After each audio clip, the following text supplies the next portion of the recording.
Thank you, everyone, for joining us today. I'm David Heller. I'm the board chair of the Jewish Federation of Cleveland and a former member of the United States Holocaust Memorial Council.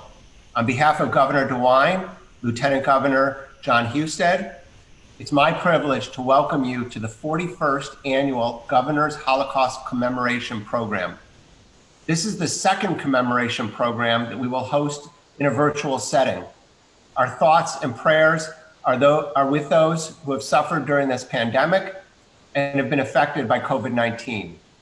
While in so many ways it's a very different commemoration than in the past, it also promises to be a very timely program of remembrance and one that allows us to, through technology, to bring this very important event to many who could not otherwise attend.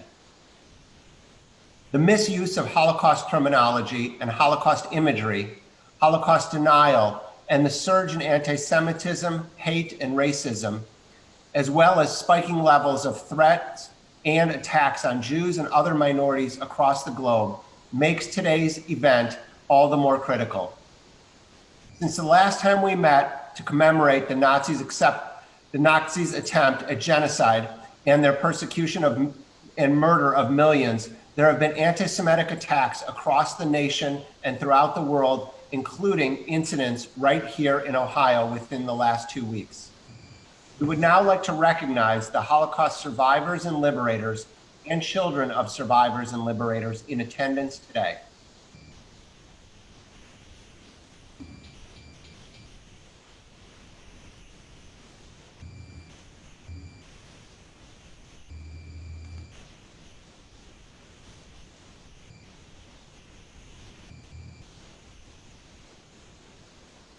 Before turning the program over to the governor, I want to make sure that we express our thanks to the Jewish Federations of North America for their Zoom license and all their technical help, especially their CEO, Eric Fingerhut, who was a former chancellor, state senator, and US congressman, and is no stranger to Ohioans. We also thank the governor's staff for their hard work, as well as the staff of the Ohio Jewish communities for their work in helping this program succeed in these challenging times. And I'd now like to turn it over to Governor DeWine. Well, David, thank you very much. I'm actually speaking from the governor's office here in the State House. And as you pointed out, this is the second year that we've been virtual, but we look forward to being here on these grounds next year. We're very optimistic about that. But let me just say to the survivors and liberators and their families who are joining us today, thank you very, very much. And welcome, everyone, to the 41st Annual Governor's Holocaust Commemoration. It's hard to believe that I've actually, this is my third ceremony that I have been involved in. And it's, David, as you pointed out, tragically, the need for this certainly has been evident in some of the things that we've seen and witnessed, heard about in the last few weeks and this past year. I want to talk just for a moment, if I could, about where we are with the virus. We reached a landmark today. 1/3 of the population of Ohio has now been vaccinated. So. My really one mention and my one request today in regard to the COVID-19 battle is that all of us pull together and get more people vaccinated. If there's someone who you know who is not able to get out of their home, if there's someone who maybe can't work the internet and can't get their appointment, try to be helpful to them. We have now 1,300 locations in the state. We have a number of mass vaccination sites. There's really plenty of opportunity, but we also know that sometimes we're not reaching people. An example of that, came recently. We learned about a number of Holocaust survivors who are homebound, and we're still in need of the vaccine. So we reached out, able to, get vaccine, get that to the Jewish Family Service Association of Cleveland so that these individuals might be vaccinated. And we just know that there are people out there who really are not getting the help and the connection that they need. So I encourage everyone who has yet to receive the vaccine, make an appointment, visit gettheshot.coronavirus.ohio.gov. And those who can't leave their homes should call their local health department to arrange to receive the vaccine. Let's talk for a moment, though, now about why we're here. I think it's just very, very important for us to fully understand and pause. And it's important for us to really talk to our children about this. This annual commemoration, I think, truly grows more important each year. With each passing day, we're losing people who had firsthand knowledge of the Holocaust. Our survivors, our liberators, World War II veterans are at an advanced age. And I was just thinking myself that now I'm 74, and I had, the experience of listening to my dad, who served as a private in the Army during World War II, and who told me the story so many times of arriving at the Dachau concentration camp just days after it had been liberated. Some of the prisoners were still there. Dad told me about this, and it made such an impression upon him. The horrors that he saw, and he would almost literally walk me through what he saw there. 30,000 people perished at the hands of the Nazis. One of the things that Dad told me about was meeting a concentration camp survivor, and who posed for him. Dad actually took the picture. This is the picture. And Dad told me that the survivor pointed to my dad's buddy and indicated, yeah, he wanted him in the picture too. He wanted to be photographed with that American soldier.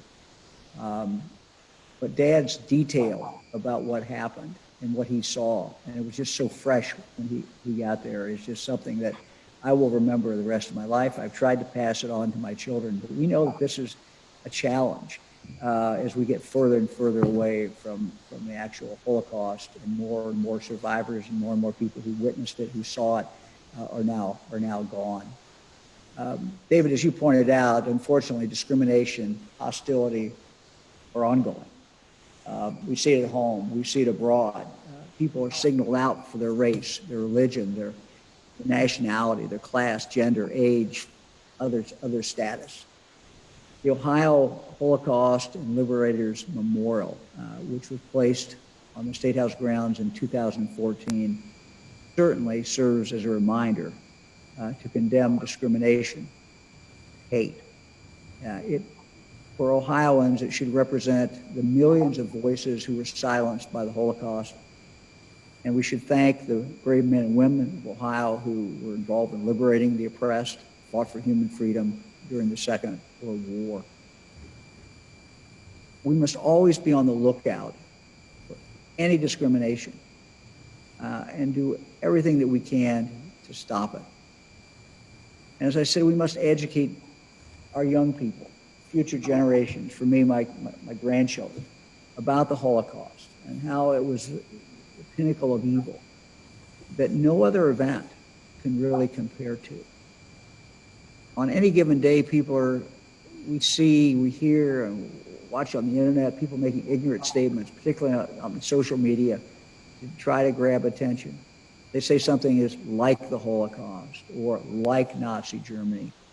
And that by doing that, they're just minimizing this systemic murder of millions of people and really disrespecting our Holocaust survivors. Education and more education is a way to curb this behavior.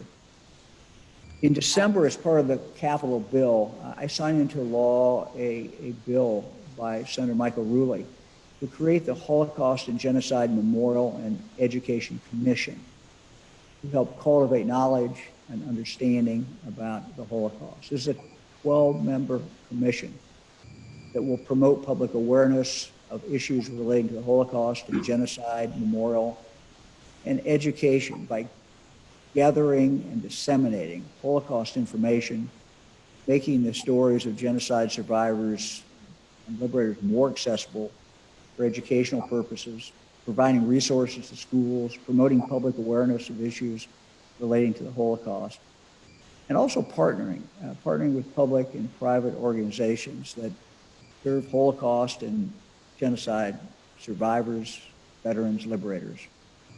We're in the process of forming that commission. That will be formed very soon.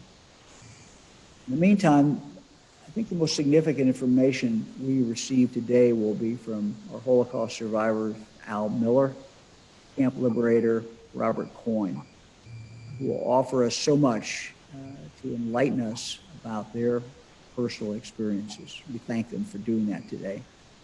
Someone who is working every day to preserve such testimonies is Dr. Stephen Smith. He's the endowed executive director of the University of Southern California's Shoah Foundation, a nonprofit organization dedicated to conducting taped interviews with survivors and witnesses of the Holocaust and other genocides to place in an education archive. And so it will be there forever. The foundation was started by film director, Cincinnati native, Steven Spielberg, after he made Schindler's List. Dr. Smith, thank you very, very much for joining us. A real privilege to be speaking with you, and I hope one day we can welcome you in person to Ohio. Well, I look forward to that, Governor. Thank you for having me today.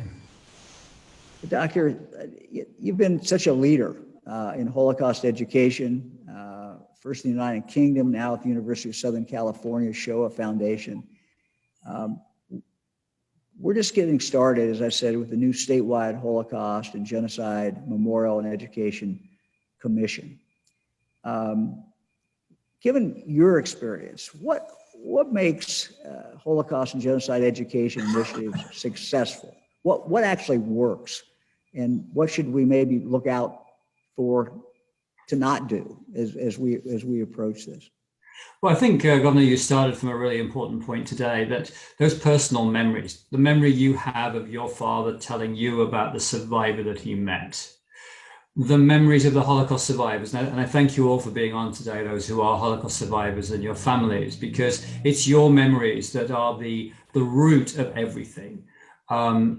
We commit ourselves not only to teaching, because that's sort of a mechanic of all of this. It's actually really it's committing ourselves to listening more deeply to the meaning of those words and of those lives. And then, of course, we're just talking now about the fact we're going to listen to Robert Coyne, who is a liberator. How important that in our democracy and at this time we look back on their lives and what they have contributed to our society and the values that they protected.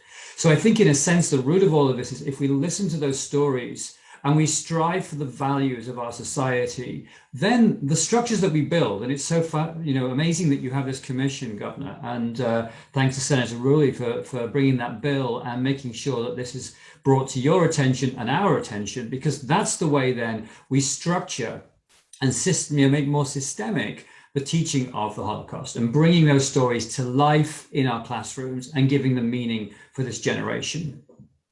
Doctor, you're doing these recordings, you're doing these interviews, and tell us a little bit maybe how that has impacted you. I mean, you've been involved in these, you're hearing these stories, you're keeping them so that we'll have those preserved. Tell us about a little bit maybe about that process, if you could.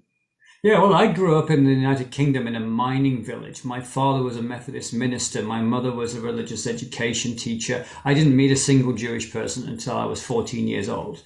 So for me, I did not grow up in the Jewish community or have any direct connection to the Holocaust. And in fact, I was more interested in why is there anti-Semitism in the world? We went on a family holiday to Israel, and I remember going there and wondering why on earth there was anti-Semitism, because it didn't make any sense to me. And so I pursued that. And then the more I discovered, Governor, the more I found that anti-Semitism was deeply entrenched in our society, in our culture, in our literature, in our language, in our theology. And so I wanted to see what I could do to try and reverse some of that. And that brought me to the Holocaust. And when I started to hear the stories of the survivors, and these wonderful people became my mentors and my friends and took me into some of the darkest places of our human history, and yet illuminated for me and for others what it is that we can learn from that. I often think about this as sort of like, you ask the question, how does it impact me? Sometimes I think about this, something like going into deep ocean. The deeper you go, the darker it becomes, the more forbidding it is. And yet when you get to the bottom of the ocean and you turn on the lights, there is a whole world to learn about and learn from.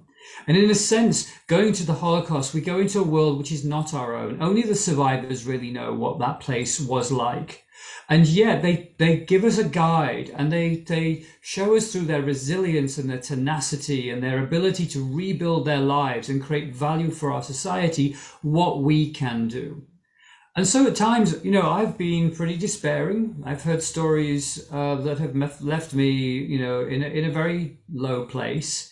And yet, when I see what the survivors have contributed and see how they have made their lives into something valuable, it inspires me to go and do likewise. And so actually I live in a place mainly of hope, because I see the young people wanting to know what this was about and wanting to apply it to their lives. And so even though there's a great deal of darkness, there's also, we actually say our motto at the Shoah Foundation is, we bring testimony to light. That's great. Doctor, one of the things that we see a lot is the degrading of the tragedy. And by that, I mean people talking in a way that indicates they don't understand the uniqueness of the Holocaust. How do we get that across to people, or how do people really comprehend that, the uniqueness, and take the appropriate lessons from the Holocaust? Well, I think first of all, we do things like we're doing today. We come together and we recognize its importance to our world and to our society. So that gives a very strong signal to everybody that this is of great importance. I do understand it. It's interesting, I tuned into, what was happening in the world somewhere around 1975. So for me, Vietnam is not in my contemporary history. I had to learn that as a young adult. And it's interesting because I think about that when talking to young people about the Holocaust. This must feel like ancient history to many of them. It's coming up for 100 years ago. And so I think what we have to do is find the bridge. And this is where I think the power of story is so important. Because actually, when you look at a testimony of a Holocaust survivor, which we work with on a really daily basis with thousands to tens of thousands of young people every day, what happens is you suspend that sense of time and place, and you listen to the person and their life and their story. And so it's not about history, something that happened a long time ago that may or may not be relevant. What we're actually doing is seeing and developing empathy and that's not sympathy, that's empathy. That's really beginning to understand more deeply what they went through and what it means. And once you've developed that empathy, then actually it becomes very difficult to trivialize it because you understand its depth. So we've got to avoid, and I would say in particular in our political world, we need to avoid trivializing the Holocaust and saying, well, everything's like a Holocaust, or that person's like a Nazi, or that thing's a ghetto, because these are very, very serious terms that we're talking about. If we set that standard in public life and don't trivialize it and manipulate it for our own ends, then our young people won't do that either. So I think it starts with us to set that standard. Doctor, based upon those interviews and all that you have studied, what do you think we get right about educating our young people, and maybe what we get wrong as we try to educate them about the Holocaust? And maybe not just young people, but certainly maybe adults as well. But at least in school, there's generally an attempt to teach the Holocaust, to teach about that period of time, to teach about this horrible tragedy. What suggestions would you have for anyone trying to, whether it be a teacher or just a parent or grandparent, talking about the Holocaust? Well, the first thing is that knowledge is important. There's been some, rather frightening surveys recently that show that young people have a lack of knowledge about what happened during the Second World War. So we do have a duty to our young people to make sure they know what the Second World War was, who the Nazi Party was, how the concentration camp system came into being, what Auschwitz is, how many Jews were murdered. These are very important things to establish, but they're not the only thing. So I think it's extremely important that we trust our young people to find their own way through this complicated history and not be didactic with them. Give them a set of resources and trust them to want to explore the human experience. And one of the things that I found very successful is we have at the Shoah Foundation a site called Eyewitness, and it's based around all these wonderful, difficult, complex testimonies, but we allow the students to tell their own story of what they've discovered, to bring their learning and share it with their peers. And you might think that we would end up with all sorts of problems with students that misappropriate or bring denial or ideas that are very problematic. We virtually never get that, Governor, because students, when they're given the chance to be able to absorb the story and retell it in their own words, take on the memory, take on the knowledge, and they want to share it with their peers. And that's a technique that we've found extremely successful, particularly when you entrust them with the words of the survivors. They become the witnesses of the witnesses. They want to bear that witness themselves, much like your father did when he met that survivor in that picture. Well, that's interesting. Thank you. Tell me, what should our aspirational goals be? As we study the Holocaust, we try to make sure our young people understand the Holocaust. How does that translate into how we act, how our society deals with things today? Understanding that there's nothing as horrible as the Holocaust, and we can't compare things to the Holocaust, but learning about the Holocaust has to inform us as we move forward. What should we aspire to? Well, as we know, the Holocaust was an extraordinarily horrific period in human history, but it emerged out of a very ordinary process.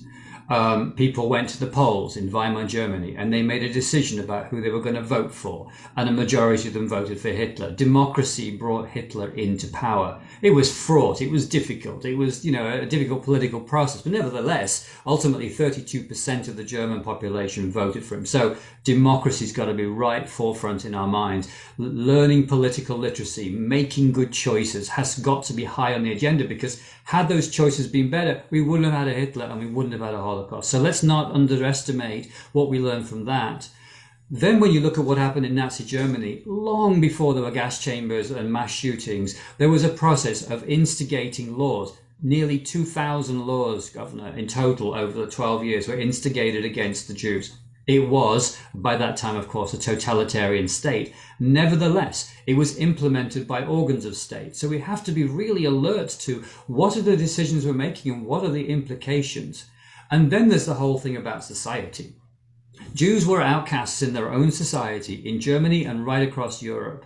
Had that not been the case, in other words, had there been true connections between the communities of the Christian community and the Jewish community, and those bridges being made before anything went wrong, then actually it would not have been possible to create that disastrous genocidal environment.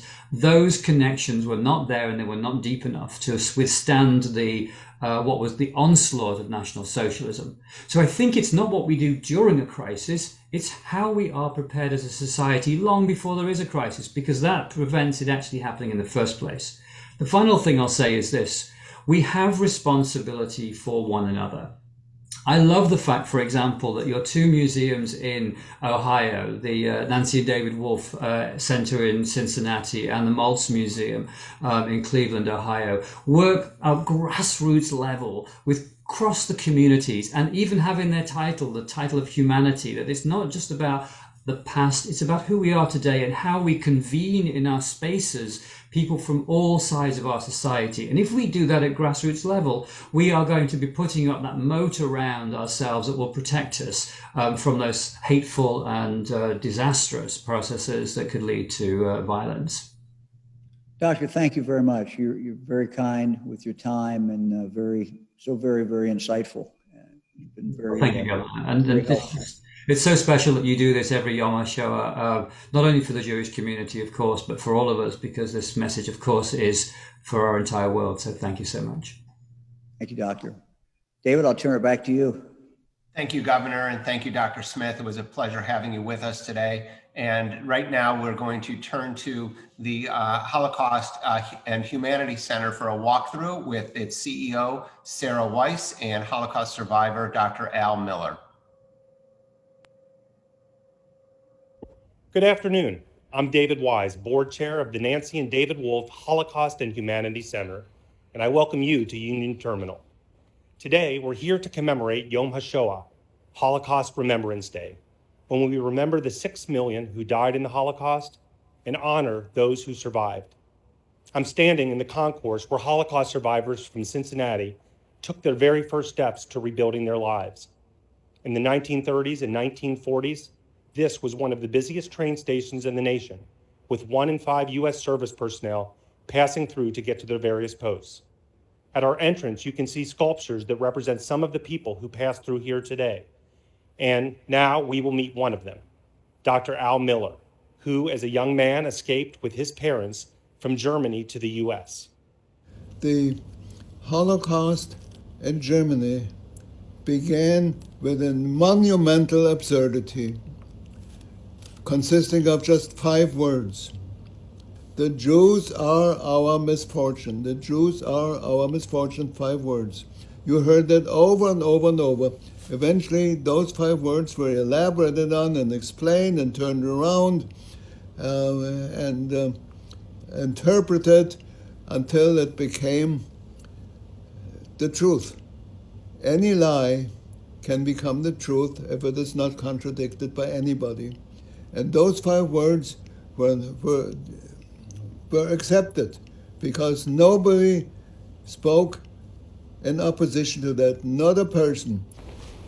In 1936, I was in Berlin and I watched some of the Olympic Games, and I saw one of my heroes, Jesse Owens, and he participated in the 100-meter dash, 200-meter dash, 400-meter relay, which he anchored a long jump. The United States picked up 4 gold medals. Hitler was there at the same time. In fact, Hitler attended the games every single day, and the jubilation, the adoration seemed to take no end. Now, when it was announced that Jesse Owens had picked up a gold medal for the United States, what did Hitler do? He got up and left. He wouldn't be caught dead, shaking the hands of a black person. I am now in front of the Mosaic Exhibit, which you can see is about Jewish lives in Europe before the war. The artifacts, the photos behind me are all precious memories from what was left behind. Jewish life was very diverse. Some Jews were religious, others were not. Some lived in small towns called shtetls in the east. Others, like Al's family, lived in cities like Berlin. My grandfather had founded a factory making shirts and pajamas in 1871 in Berlin. Our family was anchored in Berlin for generations. We considered ourselves Germans, and along with most Jews living in Germany at the time. In the aftermath of World War I, many Jews who lived in Germany were assimilated into the population. Many Jews saw themselves as Germans first and Jews second, just like Al's family. In fact, Al's father, as you can see here, fought in World War I and was decorated for his service. Now, my father was one of 98,000 Jews who fought for Germany at the time, out of a total number of 500,000. In other words, 20% of all Jews living in Germany, women, children, anybody, fought for Germany. And so we knew we were Jewish, there's no question about that. We went to synagogue, not often, at least 3 times a year, for the high holidays, Rosh Hashanah and Yom Kippur. We lived a combination Jewish-German life. That was quite common, as I've discovered later on. It was quite common in those years. After Hitler came to power, many things began to change for the Jews in Germany. Laws were passed that stripped Jews of their rights and freedoms. In 1935, the Nuremberg Laws of Blood and Honor stripped them of their German citizenship. Jewish children like Al found school to no longer be a place of learning and friendship. When Hitler came to power, I was 10 years old, and I was enrolled in a school which I loved. I learned a lot. I had two very good friends in that class. Both of them had become members of the Hitler Youth. Many times they came to school in their Hitler uniforms with the swastika armbands and so on and so forth. Eventually somebody would spit at me or made a nasty remark, and it was difficult to remain in that class. There were 3 or 4 other Jewish kids in that class. Little by little they left. The teachers, some of them became totally indifferent, never called on me for anything. I remember particularly one of them. He made awful remarks in my direction that had nothing to do with what he was teaching. He was not a bad teacher. As a person, he was terrible. After years of anti-Jewish legislation and discrimination, there was an outburst of violence on November 9th and 10th, 1938, known as Kristallnacht, or the November Pogrom. Organized by the Nazis, it was made to look spontaneous. On this night, 30,000 Jewish men were rounded up and taken to concentration camps. Jewish businesses were looted, synagogues were burned and vandalized. Al's parents were in Berlin at the time and were told to flee their home and to not come to work. On November 10th, 1938, my father gets a phone call. He reckoned the person didn't identify himself, but my father knew who it was. It was not a Jewish person, somebody who lived down the block, half a block away. That person said, "Mr. Miller, leave your apartment immediately, but don't take any jewelry along." And eventually they called a wonderful person, a lifelong friend, non-Jewish, a friend of the family, and said, "Could we come over?" That person immediately understood, said, "Get here." And as soon as my parents got there, she left.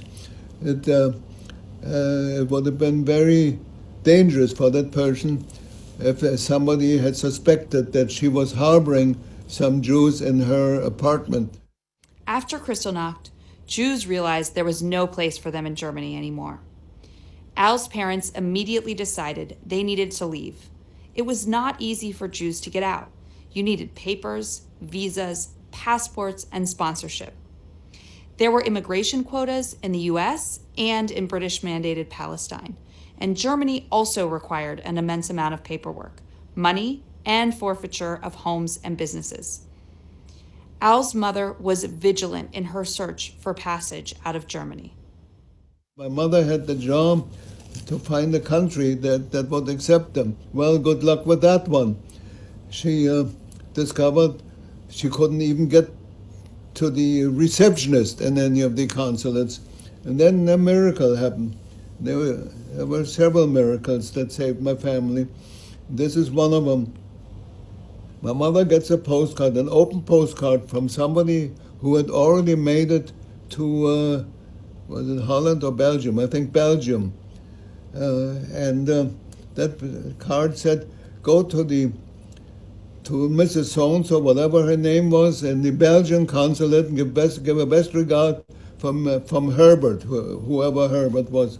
But eventually she made contact with that lady, whose name she had discovered, and that lady had the most fantastic connections. Within days, she was able to secure the passports which had been confiscated previously by the Nazis. She was able to obtain them, and all the masses of certificates, of government certificates that were needed if he wanted to leave the country. Al's family arrived in New York and began the process of becoming Americans. Al even enlisted in the U.S. Army, being sent to Fort Ritchie in Maryland because of his ability to speak both English and German. He was assigned to be an interrogator. When I came to the United States, I was 17. And when I was 20, I entered the United States Army. And I was in the Army 3 years and 6 weeks. When I first got in the Army, I questioned whether there was any private that was more proud than I was to wear this uniform, because that made it real. Al and his late wife, Jane, had children, grandchildren, and great-grandchildren, and have given much back to our community. He has spoken in schools and organizations telling of his experiences in memory of the family members he lost and to educate generations of individuals against hate and prejudice. We're grateful that the Holocaust and Humanities Center was part of the Governor's Holocaust Remembrance today, and we invite all of you to come and visit our museum in Cincinnati at the historic Union Terminal. Our museum is about one of the darkest chapters in human history, but we challenge our visitors to think about not what we would have done in the past, but how we can be the best of humanity today. As you leave the museum, you see the words of Holocaust survivor Edith Carter, who reminds us that each one of us have an obligation to contribute somehow to make the world better. Thank you.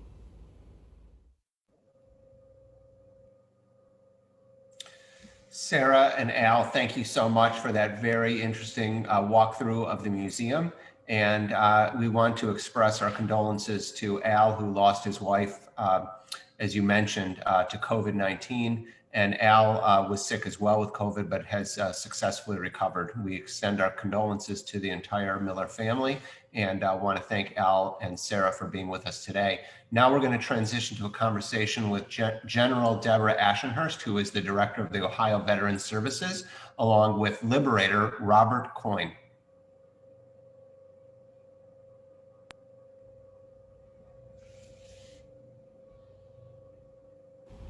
On this Holocaust Remembrance Day, I'm honored to sit down with World War II Liberator, 94-year-old Robert Coyne.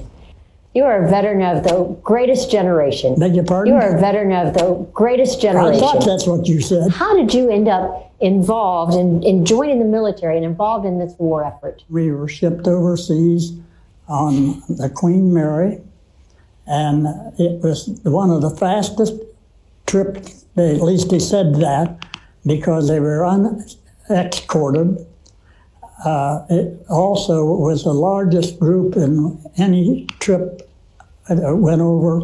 We were going over primarily as replacements for the Battle of the Bulge, and consequently it was loaded. So from there we went to Le Havre, France. We were there. It told us, you're going to be put in a barracks, but don't even bother to get up on the cot. You're going to be shipped out within a couple hours. And I was picked up by a truck and taken to where the battle was going on for the first major city in Germany. That's where I joined the 759th Light Tank Battalion. It was attached to the 4th Cavalry Group, and the 4th Cavalry were part of the 7th Corps. And the 7th Corps was attached to more different armies or outfits during the Second World War than any other outfit. Most generally, we were out front.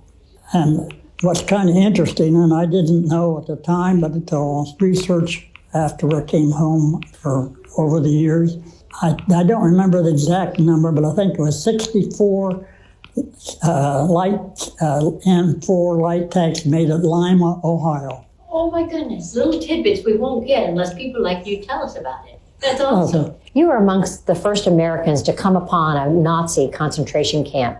Can you share with us what you saw? We were traveling down a road going toward Oschersleben, I got the word, change your direction and go to Nordhausen. And we were approaching it, and the advance patrol came back and talked to the officers and told them they're definitely with a concentration camp. Be prepared, there's a whole pile of dead bodies. It's a gruesome mess. And the aroma, obviously, or the odor, you never forget it. I understand you are in one of the most shared images from this war. Can you tell me about that, why you were there, and what that picture was all about? We were actually the very first ones in, and the bodies is what smelled. I think they've estimated someplace between 2,000 and 3,000 bodies there, and that's what you see stacked up. One of the vehicles that came in was the Jeep. It turned out to be the life photographer, and his vehicle was right behind our Jeep. He got out of his vehicle, and we were still standing there talking or something, and he said, "I'm going to use your Jeep as a tripod." So he put his tripod on the hood of our Jeep, and he straddled the two seats, and that's how he got elevation enough that he could take pictures. He kept saying, "I want you to go out and look back at me." And he said, they're always looking down at the bodies. He said, "I want somebody to look back at me." So that's how I know that's me. I'm the only one looking back. You're the only one that obeyed the order to look back. Keep in mind, by this time, Eisenhower had visited the big concentration camp, and he said that if you come across something of this nature, or a concentration camp, and there are lots of bodies, that the bodies should be dug up if they can be, and everybody in that community has to walk past them. This was Eisenhower's way of trying to get the German people to be aware of what was going on. The concentration camp at Mittendorf was probably the most important, as far as our government is concerned, of any of the concentration camps that were liberated. The reason being, in this mine, and it was where Werner von Braun, by the way, was stationed, where the V-1 and V-2 rockets had been made, as well as most of the stuff on the first jet airplanes. Looking back, what do you want the world, and especially our children, to know and understand about what you experienced? There's been considerable information on the concentration camps, but the work camps is what we came across numerous, and they do know that there was in excess of 20,000 work camps. Now, what is a work camp? A work camp, in most cases, was a single or two-car garage or little building, and they were making something for the war. And in most cases, or in many cases, the Germans had killed the workers. Well, of course, So when they were done with whatever job they needed them for, they just killed them? Yep. Wow. We cherish your incredible service and commitment. We're so very glad to be able to recognize you and hear your story, a story that we will certainly never forget. Thank you.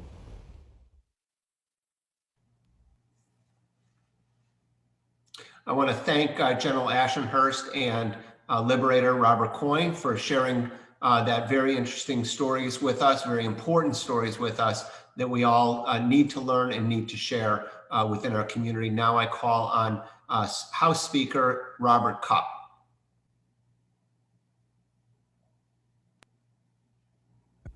Good afternoon. I'm Bob Cupp, the Speaker of the Ohio House of Representatives. and I'm pleased to join with you for the Governor's annual Holocaust Commemoration. One of the responsibilities I had as a former justice of the Supreme Court of Ohio was to read the transcript of criminal cases before the court on appeal.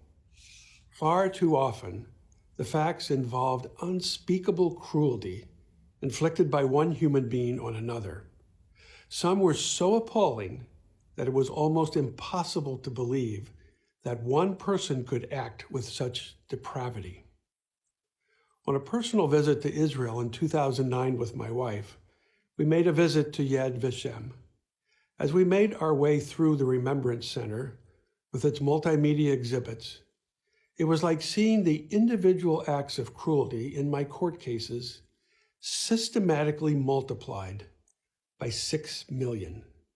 The remembrance on display there made the history vivid. Without constant attention, education, and recollection, the past and the lessons and warnings that it holds for humankind can easily be lost. Human memory is a fleeting thing, for it expires with the person who lived the experience, unless it is passed on to others, which is why it is especially important to preserve those memories and to share them for future generations in a meaningful way before they slip into the lost recesses of time. Keeping memory alive of the Holocaust, its causes, and its bitter effects, is the only way to preempt another. But in our fast-paced world, full of competing information and demands, the memory of even recent events is pushed out of our collective consciousness faster and faster than ever before. And that is one of the reasons the Holocaust and Genocide Memorial and Education Commission, recently created by the Ohio legislature, has special and important significance. The commission will undertake important initiatives aimed at preserving history and expanding educational opportunities. And this includes disseminating vital information around these events and making it easily and readily available to the public, and working with Holocaust and genocide survivors to make their stories known, and engaging with the General Assembly to further advance and accomplish these important goals. This is no small task, but every effort is an important one. The House of Representatives, working with the Senate, will develop appropriate funding for the Commission's work as the state's operating budget bill makes its way through the legislative process this year. It's essential to expand educational opportunities and resources pertaining to the Holocaust and to genocide in order that all will continue to learn about the unimaginable horrors of the Holocaust. Memory must not be allowed to fade, and that history must never be repeated. So thank you for these few moments to share with you this afternoon during the 2021 Holocaust Commemoration. Thank you, Speaker Kopp. Thank you for your remarks, and thank you for all the work that you do on advocacy on behalf of education for Holocaust education. I'd like to now introduce Israel Nitzan, the Acting Consul General of New York for Israel, as well as Senate President Matt Huffman. Good afternoon.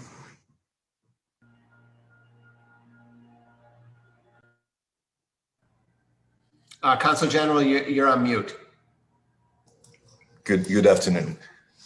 Thank you for everyone joining today as we commemorate the Holocaust Memorial Day, both in Israel and in Ohio. I've traveled to Columbus and before, and I'm looking forward to visiting again as soon as it's possible. Recently, we've seen people may misconstrue the horrors of the Holocaust, and this combined with the rise of Holocaust denial and anti-Semitism and lack of education around the world. These are examples of why it's imperative that we continue to pay tribute to the liberators and the survivors. Such testimonials are powerful in their own right, but the impact is so much greater when boosted by the legislator. I'm honored to be sitting virtually here today with the Ohio State Senate President Matt Hoffman. President Hoffman, thank you for taking the time to engage on this important topic.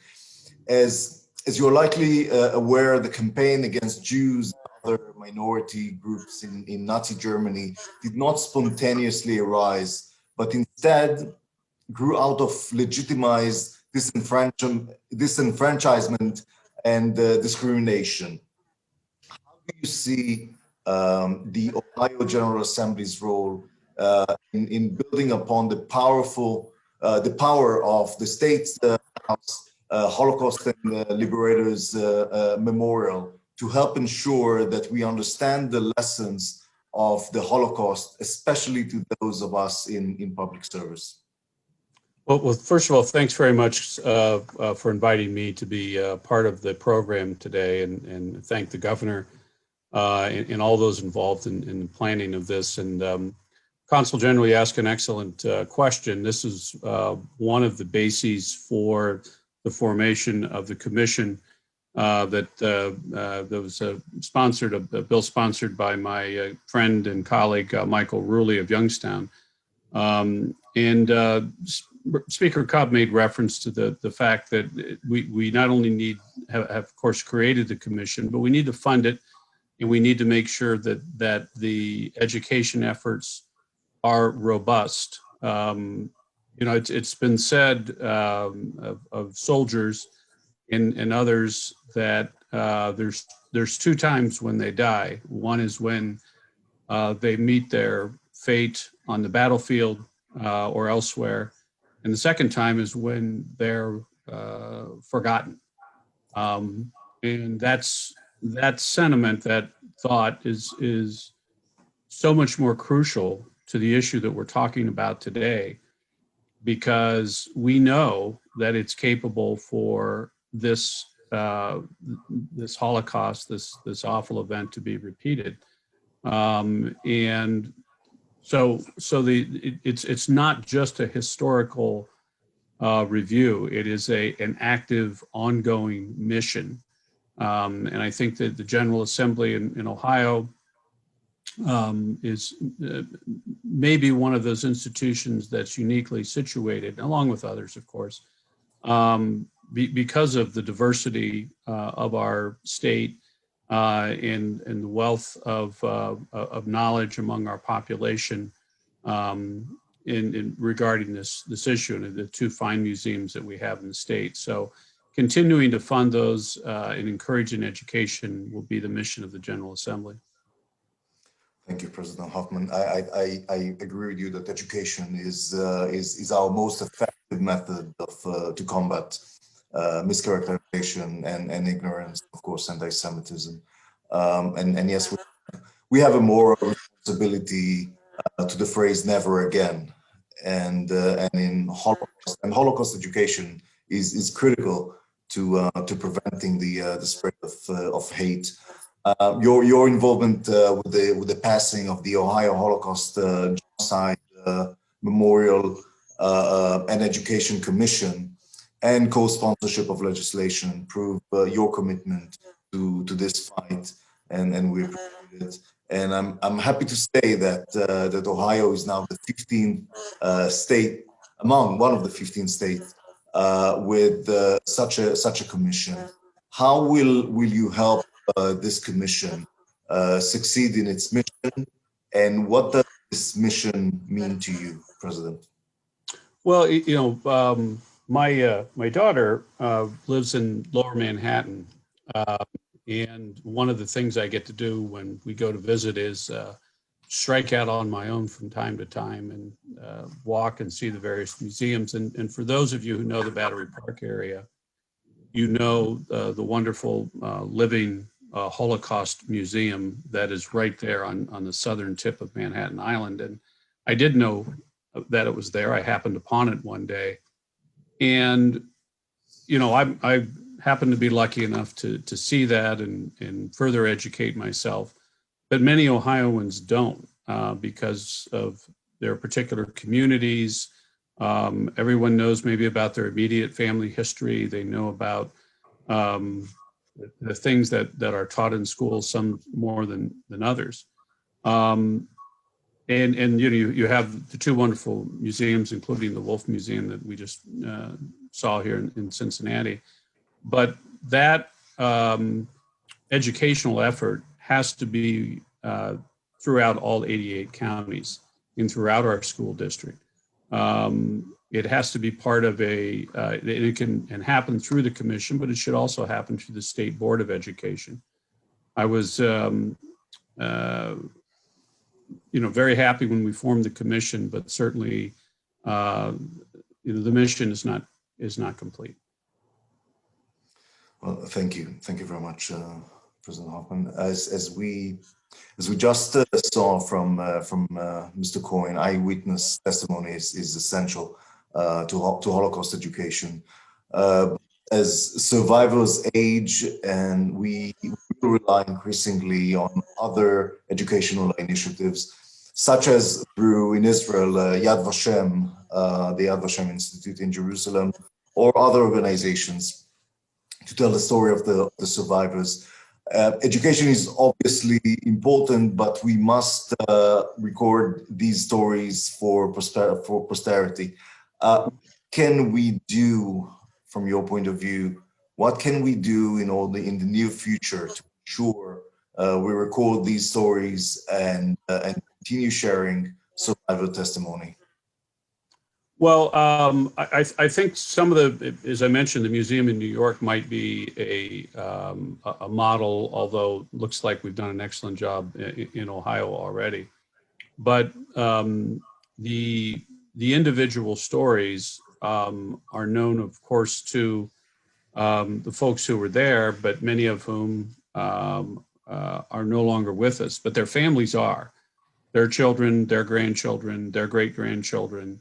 And often, the oral tradition, my family has our own oral tradition, is the best history because we write things down, even when we film it. Sometimes it doesn't get the full flavor of that. I had, and I think we touch upon these things. Some schools do a better job than others. Some institutions do a better job than others. But I think it's the significant effort needs to be made directly in our public and private schools. And we need to have an opportunity for people to go to those schools that that best suit them. And often those are our religious schools. Now, I was honored a few years ago by Agudath Israel nationally with an award for my work on the school choice program. Went up to Chicago, and it was a wonderful event. And that has helped Jewish schools, of course, helped a lot of private schools, the Christian, Catholic, the other schools. So encouraging the religious education in the state of Ohio is something that I've tried to do. And I will tell you that Ohio is one of two states, Massachusetts being the other one, that requires the funding of religious education constitutionally. That is in the Ohio Constitution. I point that out to some of my members sometimes who say, isn't there a separation of church and state? Well, absolutely not. That's not what the US Constitution says. And in Ohio, we're required to fund religious education. So I think that can be the constitutional and stepping stone for better education about this issue, as well as other religious education in our schools. President Hoffman, you mentioned earlier in your response the opportunities, and I think that there is an amazing array of education opportunities, and also in Israel we of course there's great importance to Holocaust education and fighting anti-Semitism as part of our moral and historic responsibility following the atrocities and following the Holocaust. We, at least here at the consulate, we also want to expand upon these educational and cultural opportunities. I think that our best chance at fighting anti-Semitism is through the use of the IRA, the International Holocaust Remembrance Alliance, working definition on anti-Semitism, and making sure, and this is a global effort, not led only by Israel, but actually also by the United States and as well as other countries, to making sure that as many organizations, legislators, governments possible adopt the IRA working definition. When the idea is that we must define anti-Semitism in order to fight it. How do you see the partnership between Ohio and Israel Holocaust educators progressing? And also, is it possible to incorporate the IRA working definition more broadly? Oh, I definitely think it is. And you know, the work that you know, Howie Begelman does in Columbus, as well as, you know, a variety of other folks, but that one-on-one contact that we have on a regular basis to talk about what anti-Semitism is and how we define it, because, you know, to be very frank, there are many communities in Ohio that don't have a synagogue, that these are new issues even to legislators, and you know, they may have seen a movie, they may have seen something, but it's not the top of mind. And the support of what Howie Begelman does in Columbus, Ohio, is crucial to this issue. I say to people all the time that legislators are generalists. We know what we know, but we deal with hundreds of different issues. And we all come from our own background, and it may or may not have anything to do with one particular issue.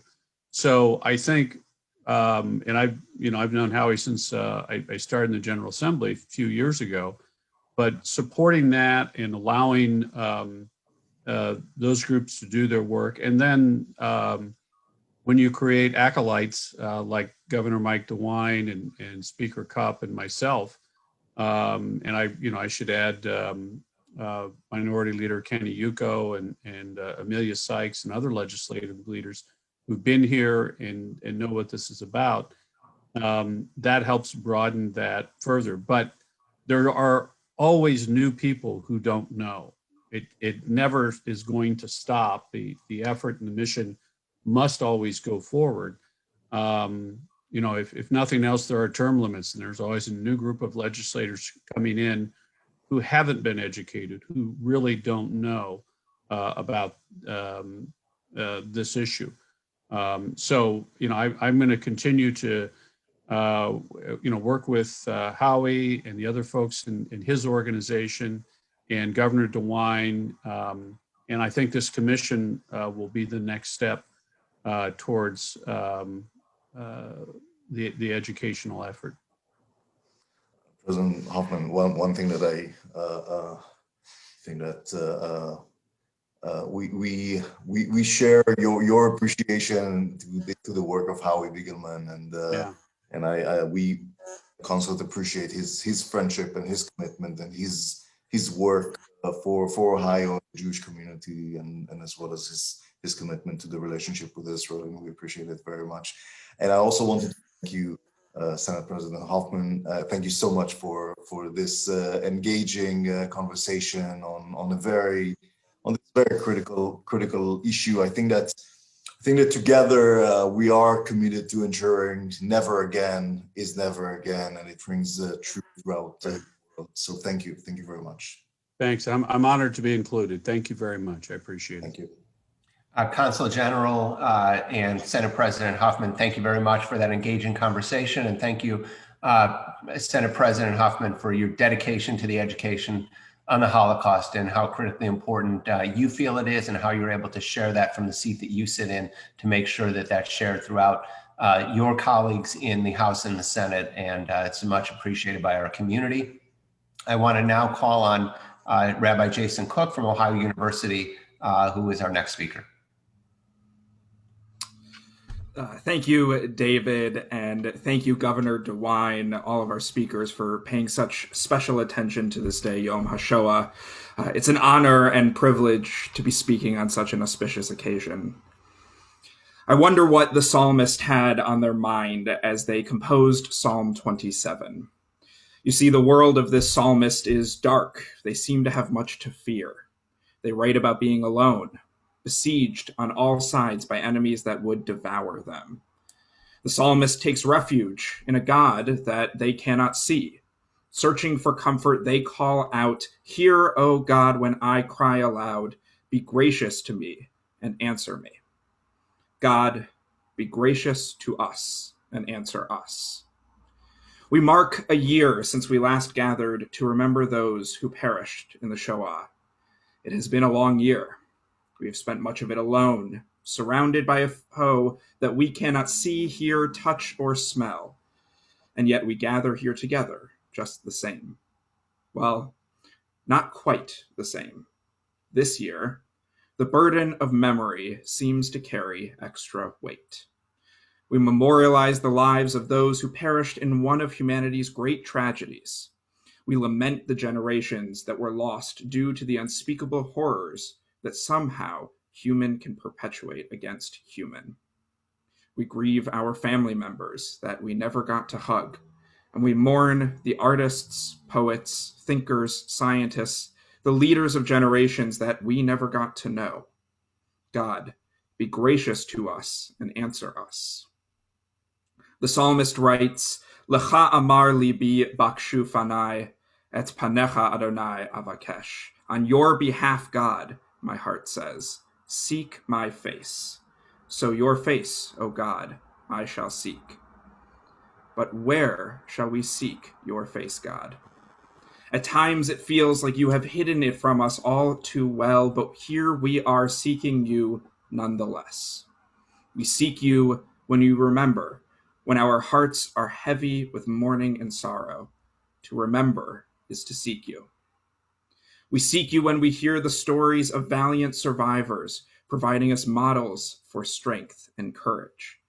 To be courageous is to seek you. We seek you when we celebrate those who did not stand idly by, offering us hope for humanity, even in the face of tragedy. To hope is to seek you.